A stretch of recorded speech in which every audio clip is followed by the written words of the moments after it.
Welcome back to my channel साथीहरु। आज पनि तपाईको लागि भनेर मैले एकदमै महत्त्वपूर्ण भिडियो लिएर आएको छु।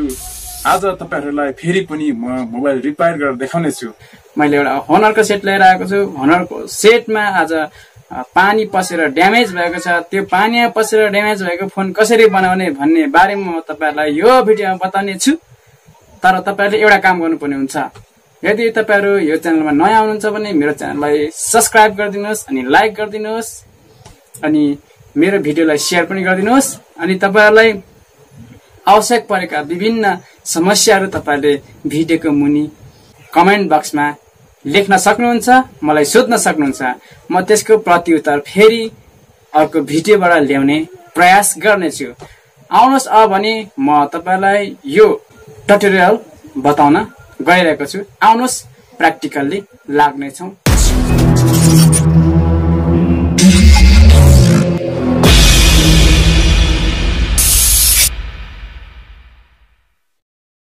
हाम्रो च्यानललाई सब्स्क्राइब गर्नको लागि रातो बटनमा क्लिक गर्नुहोला अनि नोटिफिकेसन पाउनको लागि तपाईहरुले बेल आइकनमा क्लिक गर्नुहोला। धन्यवाद।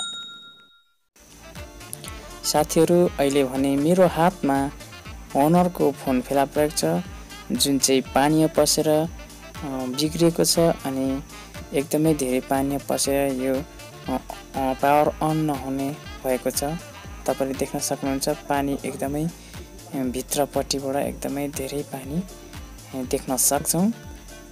तपाईले क्लियरली देख्नुभएको छ यो पानीमा पसेर ड्यामेज भइसकेको फोन छ। अब म यसलाई खोलेर देखाउने छु। तपाईले देख्नुभएको छ यो फोन कसरी खोल्ने भन्ने ट्युटोरियल पनि यसैमा प्राप्त गर्न सक्नुहुन्छ।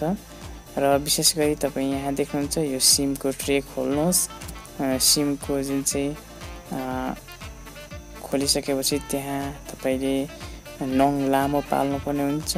नङले तपाई यहाँ यसरी छिराउनुहोस् र छिराएर अनि चारैपट्टि खोल्न सक्नुहुन्छ। यदि तपाईले सिमको पालबाट छिराउनु भयो भने एकदमै सजिलो बाटो हुन सक्छ। यसरी तपाईले साधारण जुनै फोनलाई पनि तपाईले खोल्न सक्नुहुन्छ। तर कुनै कुनै फोन भने तपाईले एलसीडी नै उतार्नु पर्ने अवस्था हुन्छ। तर प्रायजसो फोनहरु यसरी नै खोल्ने हो। मैले यसलाई खोलिसकेको छु। अब भने हेर्नुस् एकदमै पानी अहिलेसम्म आलै पानी छ, पानी पुरै परेको छ। यहाँ देख्नुहुन्छ यहाँ अहिलेसम्म पानी सुकेको छैन, एकदमै भरि भराउ पानी परेको छ। म यसलाई सिम्पली यसलाई खोल्ने छु। खोलेर म यसलाई सफा गर्ने छु। मैले यसको स्क्रुपहरु खोलिसकेको छु। यसको जुन चाहिँ यसमा हुनुपर्ने जुन चाहिँ लकहरु म खोल्दै छु। साथीहरु, तपाईहरु मेरो च्यानलमा हुनुहुन्छ भने तपाईहरुले मेरो च्यानललाई सब्स्क्राइब गरिदिनुहोस् अनि तपाईहरुले मेरो भिडियो चाहिँ सुरुदेखि अन्तिमसम्म राम्रोसँग हेर्नु होला, स्किप नगर्नु होला, नकाट्नु होला। किनभने काट्नु हो भने तपाईले इन्फर्मेसनहरु गुमाउन सक्नुहुन्छ। यहाँ छोटो छोटो इन्फर्मेसनहरु हुन्छ। अब भने म यो पानीमा पसेको फोनलाई सफा गर्ने छु। विशेष गरी तपाईहरुले सधैं पनि भन्दै आएको छु, तपाईहरुले तपाईको फोन पानीमा पस्यो भने तपाईको फोन बिग्रिनुबाट जोगाउनलाई तपाईले सर्वप्रथम त सफा गर्नुपर्ने हुन्छ। सफाबाट नै तपाईको फोनको समस्याको समाधान 99% चाहिँ सफा गरेकोबाट नै तपाईले फोनलाई रिपेयर तपाईको फोन सक्सेसमा आउन सक्छ। म यसलाई एकदमै राम्रो गरी यसलाई पेट्रोलद्वारा म पेट्रोलको सहायताले यसलाई म मज्जाले घोटी म यसलाई सफा गर्नेछु, धुनेछु। किनभने पानी भनेको एउटा सुचालक पदार्थ हो। सुचालक पदार्थले चाहिँ तपाईको जुन चाहिँ कनेक्सन एकदमै माइक्रो कनेक्सनहरु हुन्छ, एकदमै सेन्सिटिभ कनेक्सनहरु हुन्छ भित्र यसको जुन चाहिँ फोनहरुको आइसियुहरुमा। त्यो सेन्सिटिभ कनेक्सन चाहिँ पानीबाट चाहिँ एकदमै एक आपसमा सर्ट अथवा प्रसारण हुने भएको कारणले गर्दा त्यसलाई हामीले एकदमै सफासँग जानेकै हामीले पेट्रोलको सहायताले सफा गर्नुपर्छ। र पेट्रोल भनेको एउटा कुचालक पदार्थ हो। त्यही कुचालक पदार्थले हामी सफा गरेर हामी भिडियोमा देखाए झैँ तपाईले यसलाई हट गनको सहायताले फेरि एकदमै मजाले सुकाउनु पर्ने हुन्छ। तपाईले हट गन पनि नर्मल हटमा तपाईले राख्न सक्नुहुन्छ। लगभग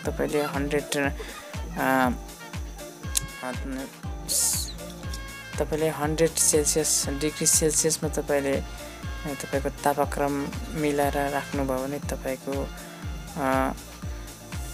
बोर्ड चाहिँ राम्रोसँग सुक्न सक्छ।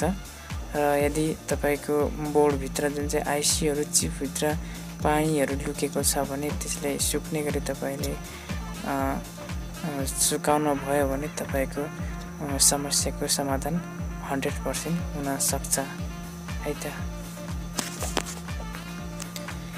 मैले यसलाई एकदमै राम्रोसँग सुकाइरहेको छु।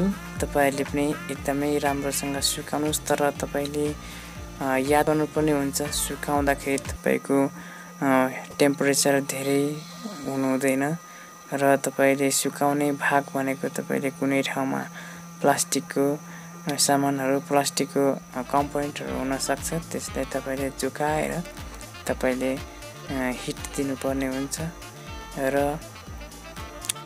त्यही हिटद्वारा जुन सुचालक पदार्थले सुकाउने काम गर्छ है त। तपाईले देख्नु भएको छ यसरी भिडियोमा गरे चाहिँ तपाईले गर्न सक्नुहुन्छ।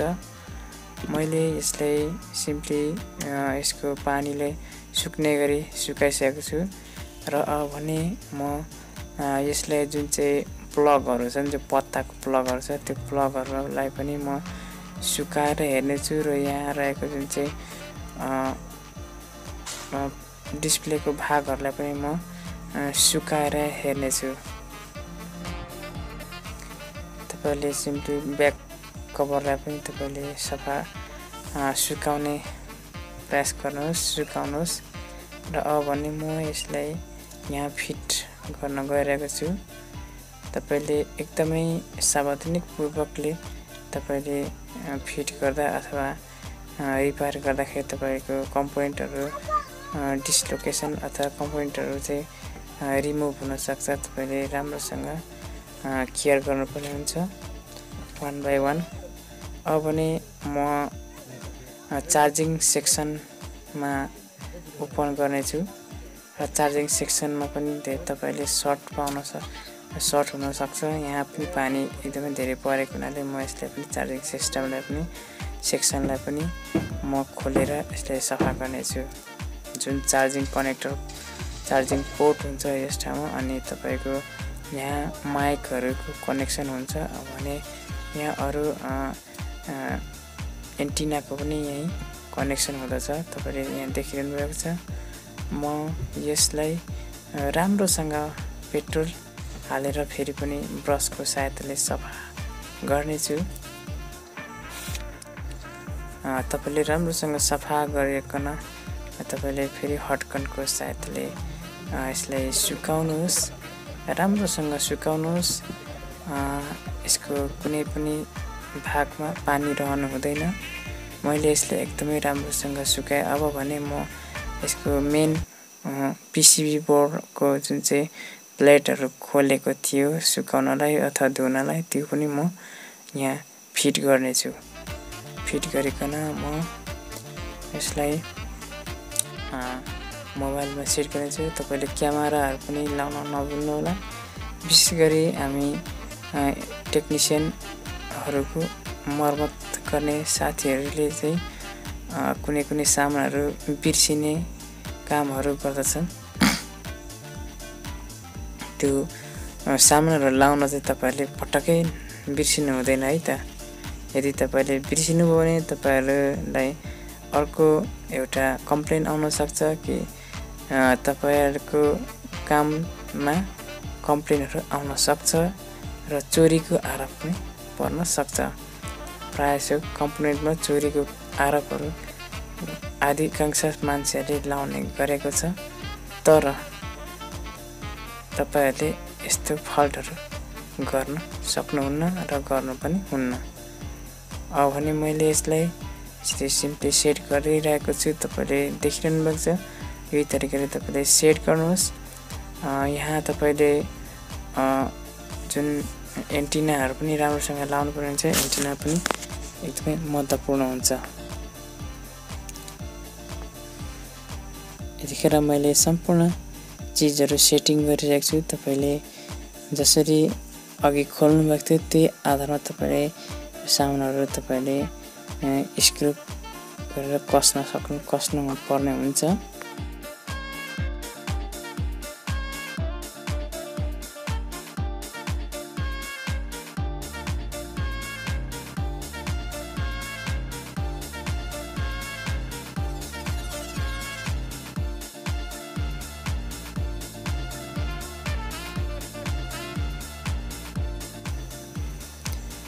यहाँ तपाईले देख्नुहुन्छ यो तपाईको फिंगरको कनेक्सन हो।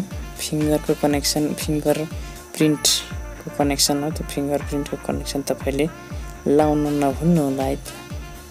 यदि लाउन भुल्नु भयो तपाईको फिंगरले काम गर्न छोड्छ। अब भने म यसलाई प्याकिङ गर्ने छु र यसलाई चेक गरेर हेर्ने छु। तपाईले देखिरहनु भएको छ यसको चार्जिङ भइसकेको छ।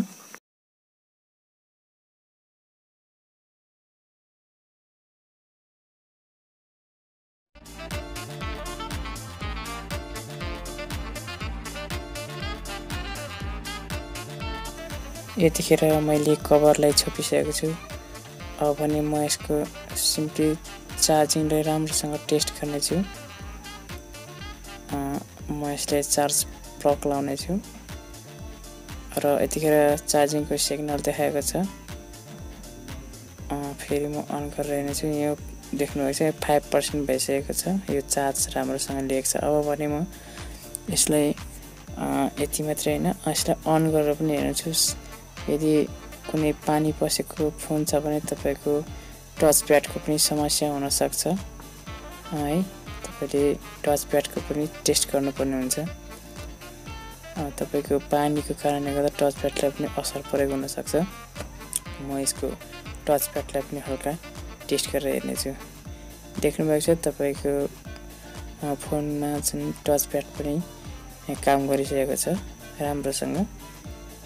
यसरी नै तपाईले पानीमा बसेको फोनलाई सफा गरेर सर्भिस गरेर आफ्नो काम आफै गर्न सक्नुहुन्छ, पैसा बचाउन सक्नुहुन्छ। धन्यवाद साथीहरु। अर्को भिडियोमा फेरि पनि भेट्ने आशा गर्दै बिदा हुन चाहन्छु।